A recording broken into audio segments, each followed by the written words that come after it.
कहा, लेकिन अगर आप ये कहेंगी कि इसको आइसोलेशन में रख कर देखा जाए जनरल हमीद को, तो ऐसी बात नहीं है। उनका एक बहुत ही स्ट्रॉन्ग पॉलिटिकल पीटीआई के साथ लिंक बताया जाता है। और फिर ये कि ये कोई मेजर ब्रिगेडियर नहीं थे, बल्कि बतदरीज मुख्तलिफ ओहदों पर होते हुए आईएसआई के सरबराह बने ब्रिगेडियर साहब, और उसके बाद आमतौर पर आईएसआई के सरबराह जो है वो फौज के जनरल भी बनते हैं। तो इतने अहम बड़े ओहदे पर इसीलिए इसको इस तरह ब्रिगेडियर साहब देखा जा रहा है ना। मैं डॉक्टर साहब के पास आता हूँ, उनका एक नुक्ता है, लेकिन ये गैर मामूली तौर पर वाक़या है, और इसको जो मीडिया में जिस तरह आ रहा है उसको पॉलिटिकल तनाजुर में ज़्यादा देखा जा रहा है। हो सकता है वो गलत हो ब्रिगेडियर गदनफर। देखिए मुजाहिद साहब, मैं इसको बड़ा स्पेसिफिकली चीज़ जो कहना चाहूँगा वो ये है कि जो जनरल फैज़ हमीद का जो ट्रायल हुआ है वो army rules and regulations, involvement of senior officer in political affairs और ऑफिशियल सीक्रेट एक्ट की जिसकी भी डिटेल सामने नहीं आई है, ये उन रूल्स के तहत मेरिट के ऊपर ये ट्रायल किया गया है।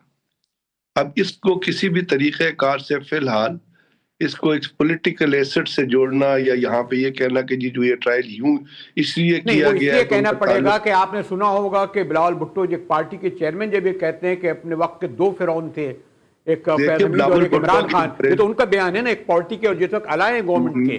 तो ये मैं आपसे अर्ज कर रहा हूँ कि बिलावल भुट्टो की उम्र देख लीजिए, और दूसरा ये भी कहूंगा, मुझे बड़ी अच्छी तरह याद है, मैं उस दौर से गुजरा हूँ जिस वक्त अपना जुल्फ़िकार अली भुट्टो का जुडिशियल मर्डर किया गया था, उनका फैसला आया था। उस वक्त पाकिस्तान में बहुत सारे लोगों ने कहा था कि जो तारीखी फैसला हुआ। तो बात यह है कि फैसले की मेरिट पे देखिए, 14 साल सजा आर्मी रूल्स के तहत दी गई है, और आर्मी के रूल्स वेल डिफाइंड है, और उन्हीं बेसिस पे उन्हीं सेक्शंस के ऊपर फैज हमीद साहब के खिलाफ केस चला है। उनको अपील का हक हासिल है।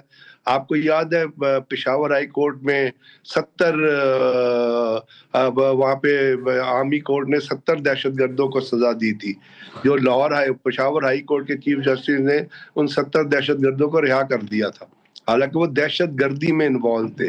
और सुप्रीम कोर्ट असद दुरानी पर भी दो किस्म के इल्जाम असद दुरानी पर एक तो ये कि उन्होंने जो किताब लिखी थी और बड़ी अहम किताब, और साथ साथ जनरल असद दुरानी पर आपको याद होगा कि खुद उनको ये कहा गया था कि इन्होंने एक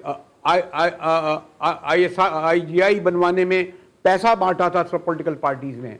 जी, उस पर सुप्रीम कोर्ट ने भी डिफेंस मिनिस्ट्री को कहा था कि इनके खिलाफ केस चलाएं, और नहीं हुआ। तो मैं सिर्फ आपसे इतना जी नहीं हुआ, मैं इतना अर्ज करना चाहता हूँ कि जो उनके खिलाफ फैसला आया वो फौज ने अपने, जैसे हम कहते हैं ना, अपने इंटरनल जो उनकी ऑडिट, इंटरनल एहतसाबी का जो निज़ाम है उसके डिसिप्लिन को मेंटेन करते हुए इस मुकदमे को चलाया है और इसका फैसला किया है, और इसकी बहुत सारी क्लाजेज हैं जिनको अभी इन्वेस्टिगेट करना है। तो इसलिए इस फैसले को उसी तनाजुर में देखा जाए। अभी बिलावल भुट्टो कुछ कहे या बाकी के, वो तो सियासी लोग हैं, वो सियासी ही बयान देंगे, उनसे तो आप एक्सपेक्ट ना करिए कि कोई और बयान करें। सॉरी टू से ब्रिगेडियर साहब, बिलावल भुट्टो एक पार्टी के चेयरमैन हैं, पार्लियामानी लीडर हैं। मैं आपसे कुछ और अर्ज कर रहा हूँ जी, मैं ये अर्ज कर रहा हूँ कि वो जो बयान देंगे वो अपनी पार्टी पॉलिसी के तहत देंगे ना। मेरा कहने का आपका मतलब ये है, और उनको करना भी ऐसे ही चाहिए कि जो भी पीपल्स पार्टी की पॉलिसी है, उसके चेयरमैन है, उसको वो लीड करते हैं, उसके हिसाब से उन्होंने उसको चलना है।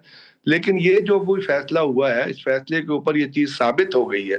एक चीज हमको एक्सेप्ट करनी पड़ेगी कि इस फैसले से ये चीज साबित हो गई है कि जो प्रोसिक्यूशन का जो स्टांस था और जो इल्जामात जनरल फैज पे लगाए गए थे वो जो है सही साबित हो गए हैं, और दिफा जो है वो अपना मुकदमा लड़ने में कामयाब नहीं हुआ, इसलिए उनको 14 साल की सजा दी गई।